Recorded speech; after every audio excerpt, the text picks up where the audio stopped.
Keseta H. from Eritrea knits for the first time in his life. For procedural reasons, we're not allowed to show his face, as with all other asylum seekers here. Knitting is for him a welcome change that was made possible thanks to some of the inhabitants of the village where they are temporarily hosted. One of them is Froni Gubler. She keeps in touch with the asylum center as a way to counteract some of the villagers' negative attitudes about refugees. I wanted them to feel integrated here and not always on their own. I also wanted other people in the village to see that a contact is possible. And for a start, getting to know each other through children is much easier. So children get to play with the residents of the asylum center, easing up relationships. Still, the initial response was of a different nature when the center was first selected as a temporary accommodation for asylum seekers.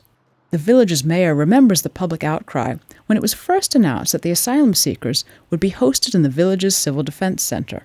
They are something unknown. People here were scared for their kids and their women. There was the feeling that the crime rate would have suddenly risen. Froni Gubler has been fighting against these prejudices by visiting the lodges for asylum seekers. With her words and presence, she has brought some life to the austere bunkers of the Civil Defense Center. Yvette N. is grateful to have met her. It was cold outside, and she had seen me wearing only a dress, as I didn't have winter clothes, so I could not go outside. She bought me a winter coat and boots. The people here are nice, and in particular Froni. She's a good woman.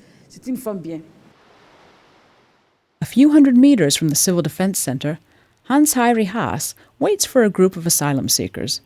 Once a week, he makes music with them. By improvising together, worries are temporarily put aside.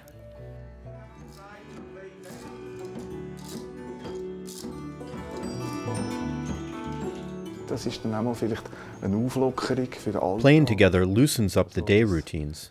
Through music, some color comes in the bunker where they are lodged. At the end of January, these refugees were relocated, but Froni Gubler will always remember the people she met here. It is for sure a beautiful feeling to be able to see how you can make someone's face happy with so little. For the rest of the villagers of Alt St. Johann, the awareness will be lingering that by taking care of asylum seekers, you can get to know other people. In the meantime, facts have proven that the fears of some of the villagers were unfounded. Nothing bad has happened. The federal government sends the asylum seekers to the cantons, and when we receive them, we treat them as human beings.